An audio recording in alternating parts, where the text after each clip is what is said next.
ನಾಳೆ ರಾಹುಲ್ ಗಾಂಧಿ ಅವರು ಬಂದು ಮತಗಳತನ ಆಗೈತಿ ಅದ್ರ ಪ್ರಯುಕ್ತ ನಾಳೆ ಒಂದು ಚುನಾವಣೆ ಒಂದು ಇದನ್ನು ಮಾಡತ್ತಾರೆ, ಪ್ರತಿಭಟನೆ ಮಾಡತ್ತಾರೆ. ಅವರು ಚುನಾವಣೆ ಈಗ ನಾವು ಒಂದೇ ಹೇಳ್ತೀನಿ, ಮಹಾರಾಷ್ಟ್ರೊಳಗೂ ಲೋಕಸಭಾ ಸೀಟ್ ಹೈಯೆಸ್ಟ್ ಗೆದ್ದಿರಿ ಯಾರು ಕಾಂಗ್ರೆಸ್ ಎಲ್ಲ ಕೂಡಿ. ಅವಾಗ ಏನೂ ಇಲ್ಲ, ಎಲ್ಲ ಕರೆಕ್ಟ್ ಐತೆ ಅಂದರೆ ಕರ್ನಾಟಕದಾಗ ಅವ್ರು ಬಹುಮತ ಬಂತ್ರಿ ಅವರು. ಅವಾಗ ಇವ್ನ ಬಗ್ಗೆ ಮತ್ತು ಇದ್ರ ಬಗ್ಗೆ ಏನೂ ಇಲ್ಲ. ಅವ್ರು ಯಾವಾಗ ಸೋಲ್ತಾರೆ ಹಿಂಗೆ ಅಲಿಗೇಷನ್ ಮಾಡ್ತಾರೆ, ಇದು ಜನಕ್ಕೂ ಗೊತ್ತೈತಿ. ಈವನ್ ಸುಪ್ರೀಂ ಕೋರ್ಟ್ನಾಗ ಅದ್ರ ಬಗ್ಗೆ ಡಿಸ್ಕಷನ್ ಆಯಿತು.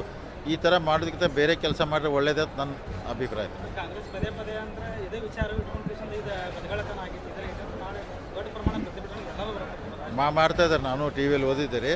ಸೊ ಅದಕ್ಕೆ ನೋಡಿರಿ, ಇಲೆಕ್ಷನ್ ಕಮಿಷನ್ ಇರ್ತೈತೆ ರೀ, ಅದಕ್ಕಾದಂಥ ವ್ಯವಸ್ಥೆ ಇರ್ತೈತಿ. ಅದಕ್ಕೆ ಇಲೆಕ್ಷನ್ ಕಮಿಷನ್ ಮ್ಯಾಗೆ ಈ ಥರ ಅಲಿಗೇಷನ್ ಏನಾದ್ರು ಸಾಕ್ಷಿ ಇದ್ರೆ ಸುಪ್ರೀಂ ಕೋರ್ಟ್ ಕೊಡ್ಬೇಕು. ಯಾಕಂದ್ರೆ ಒಂದು ಸಲ ಇಲೆಕ್ಷನ್ ಕಮಿಷನ್ ಮ್ಯಾಗೆ ಜನರ ವಿಶ್ವಾಸ ಕಳ್ಕೊಬಾರ್ದು, ಈ ಥರ ಮಾಡಬಾರ್ದು ಅಂತೇಳಿ ನನ್ನ ವಿಚಾರ. ಅದನ್ನು ಬಿಟ್ಟು ಬೇರೆ ಸಾಕಷ್ಟು ಇಶ್ಯೂ ಅದಾವ್ರು, ಅದ್ರ ಮ್ಯಾಗೆ ಚರ್ಚೆ ಮಾಡಿ ಚಲೋ.